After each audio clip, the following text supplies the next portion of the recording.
कटनीली छर्रा, असम। शायद ये नाम आपने पहले ना सुना हो, लेकिन आज हम इसकी कहानी में गहराई से उतरेंगे। देखिए, ये सिर्फ एक चुनाव की कहानी नहीं है।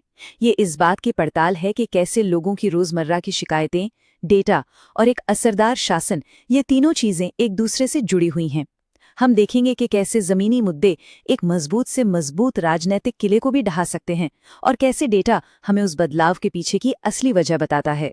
तो इस पूरी कहानी को समझने के लिए हमारा सफर कुछ इस तरह से आगे बढ़ेगा। सबसे पहले हम कटली छर्रा की जमीनी हकीकत को समझेंगे, वहां की मिट्टी की याददाश्त को महसूस करेंगे। फिर हम चुनावी नतीजों के डेटा का विश्लेषण करेंगे और ये समझने की कोशिश करेंगे कि आखिर पुरानी वफादारियां क्यों टूटीं। हम उन खास शिकायतों के केंद्र बिंदुओं को पहचानेंगे जहां से ये बदलाव शुरू हुआ, और फिर हम एक कार्रवाई के खाके पर नजर डालेंगे और अंत में हम इस बात पर गौर करेंगे कि शासन एक वादे के रूप में कैसे काम करता है। तो चलिए शुरू करते हैं जमीनी सच्चाई से। कटली छर्रा बराक घाटी का एक पूरी तरह से ग्रामीण विधानसभा क्षेत्र है। यहाँ की जिंदगी जमीन से, खेती से और मौसम की चुनौतियों से सीधी जुड़ी हुई है। कह सकते हैं कि यहाँ की मिट्टी में दशकों की कहानियां, लोगों की उम्मीदें और उनकी निराशा सब कुछ दफन है, और यही कहानियां यहाँ की राजनीति को असल में दिशा देती हैं। जैसा कि आप इस नक्शे में देख सकते हैं, कटली छर्रा असम के हैलाकांडी जिले में पड़ता है। अब यहाँ दो बातें समझना बहुत जरूरी हैं। पहली, इस इलाके की लगभग 96% आबादी गांव में रहती है। इसका मतलब ये है कि यहाँ की सियासत, यहाँ की अर्थव्यवस्था, सब कुछ गांव और खेती-बाड़ी के इर्द गिर्द घूमता है।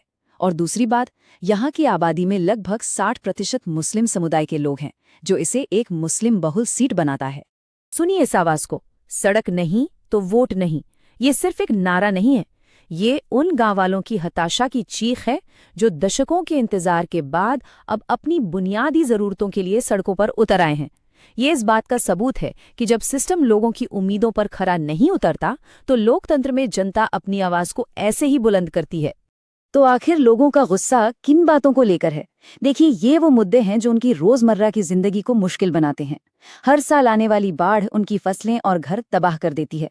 पक्की सड़कें नहीं हैं जो बरसात में भी काम आए। बीमार पड़ने पर पास में कोई ढंग का क्लिनिक नहीं है। स्कूल की इमारतें तो हैं, पर उनमें पढ़ाने के लिए टीचर नहीं है। और सबसे बड़ी बात, युवाओं के लिए कोई स्थानीय रोजगार नहीं है।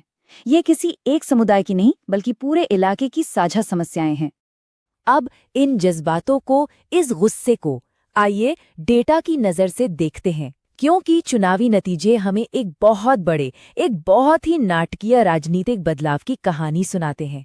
ये आंकड़े सिर्फ नंबर नहीं है, ये जनता की भावनाओं का एक तरह से गणितीय सबूत है। जरा इस नंबर पर गौर कीजिए, 1.9%। 2021 के चुनाव में भारतीय राष्ट्रीय कांग्रेस को सिर्फ इतने ही वोट मिले। सोचकर देखिए, एक ऐसी पार्टी जिसका इस सीट पर दशकों तक दबदबा रहा हो, उसका इस स्तर पर सिमट जाना, ये कोई आम बात नहीं है। ये दिखाता है कि राजनीतिक जमीन कितनी तेजी से किसी के भी पैरों के नीचे से खिसक सकती है। ये गिरावट कितनी बड़ी है, ये चार्ट साफ साफ दिखाता है। 2011 में जिस पार्टी को 60% से ज्यादा वोट मिले थे, वो महज 10 साल में 2% से भी नीचे आ गई। ये कोई मामूली गिरावट नहीं है, ये एक राजनीतिक किले के पूरी तरह से ध्वस्त हो जाने जैसा है। ऐसा लगता है मानो वोट शेयर बस हवा में गायब हो गया। तो ये वोट आखिर गया कहाँ? डेटा का दूसरा इशारा बिल्कुल साफ है। कांग्रेस के कमजोर होने से जो खाली जगह बनी, उसे दो नई ताकतों ने तेजी से भर दिया। एक तरफ AIUDF ने मुस्लिम मतदाताओं को अपने पाले में मजबूती से जोड़ा, तो दूसरी तरफ बीजेपी ने हिंदू वोटों को एकजुट करके अपनी स्थिति को बहुत मजबूत कर लिया। नतीजा, एक पूरी तरह से ध्रुवीकृत राजनीतिक मैदान। और तीसरा, और शायद सबसे जरूरी इशारा, वो है यहाँ का वोटर टर्नआउट, लगभग 86%। इसका मतलब क्या है? इसका मतलब है कि तमाम निराशा और शिकायतों के बावजूद लोगों का लोकतंत्र पर भरोसा टूटा नहीं था। ये उदासीनता नहीं, बल्कि बदलाव लाने की एक जबरदस्त इच्छा को दिखाता है। लोग वोट के जरिए एक बहुत साफ संदेश दे रहे थे। और यहीं पर लोकतंत्र की खूबसूरती है। हर व्यक्ति को अपनी बात रखने का, अपनी असहमति जताने का और अपने सम्मान के लिए आवाज उठाने का अधिकार है। ये हमारे संवैधानिक मूल्य हैं, जिसमें हर नागरिक की गरिमा, उसकी डिग्निटी सबसे ऊपर है। तो सवाल ये उठता है कि आखिर इतना बड़ा बदलाव हुआ क्यों? पुरानी वफादारियां टूटी क्यों? इसके लिए हमें थोड़ा पीछे जाना होगा और डेटा का एक फॉरेंसिक विश्लेषण करना होगा। देखिए, सियासत हमेशा एक सामाजिक समझौते पर चलती है। दशकों तक कांग्रेस का आधार एक ऐसा ही गठबंधन था जिसमें वो अलग अलग समुदायों को साथ लेकर चलती थी। लेकिन जब वोटर्स को ये महसूस होने लगा कि उनके बुनियादी मुद्दे सड़क, स्वास्थ्य, बाढ़ लगातार नज़रअंदाज किए जा रहे हैं, तो ये समझौता टूट गया। विश्वास की नींव ही हिल गई। ये टेबल इस पूरी कहानी को नंबरों में बयान करती है। देखिए, 2006 तक कांग्रेस की पकड़ मजबूत दिखती है, लेकिन AIUDF का मैदान में आना पहली चेतावनी थी। 2011 की बड़ी जीत एक तरह से झूठी तसल्ली साबित हुई, क्योंकि 2016 और फिर 2021 में समीकरण पूरी तरह बदल गए। AIUDF और बीजेपी मुख्य खिलाड़ी बनकर उभरे और कांग्रेस हाशिए पर चली गई। अब इन आंकड़ों को वापस जमीन पर लाते हैं। ये राजनीतिक बदलाव हवा में नहीं हुए, ये उन खास जगहों और उन खास समस्याओं से जुड़े हैं जहां शासन की नाकामी लोगों ने सबसे ज्यादा महसूस की। ये वो जगह हैं जहां लोगों का सिस्टम से भरोसा पूरी तरह टूट गया। ये सिर्फ नाम नहीं है, ये कुकीचर्रा और न्यू लंकाचर जैसे इलाकों का गुस्सा है, जहां लोग सालों से एक ढंग की सड़क के लिए प्रदर्शन कर रहे थे। ये बाढ़ से प्रभावित उन क्षेत्रों की पीड़ा है जहां न तो पानी की निकासी का कोई इंतजाम था, न ही कोई राहत पहुंचती थी। कई इलाके तो मेडिकल डिजर्ट बन गए थे, मतलब मीलों तक कोई डॉक्टर या क्लिनिक नहीं, और स्कूल घोस्ट स्कूल बन गए थे। इमारत है, टीचर नहीं। ये उपेक्षा हर तरफ थी। तो समस्या साफ है, उसके कारण भी डेटा में दिख रहे हैं, पर इसका समाधान क्या है? यहां से आगे का रास्ता क्या हो सकता है? स्रोत सामग्री में एक 4 सूत्रीय रणनीतिक योजना, एक चतुर्मुख सिद्धांत का प्रस्ताव है। इसका मकसद है जमीनी स्तर से विश्वास और राजनीतिक पूंजी को दोबारा ईंट दर ईंट बनाना। इस चतुर्मुख सिद्धांत के 4 स्तंभ हैं।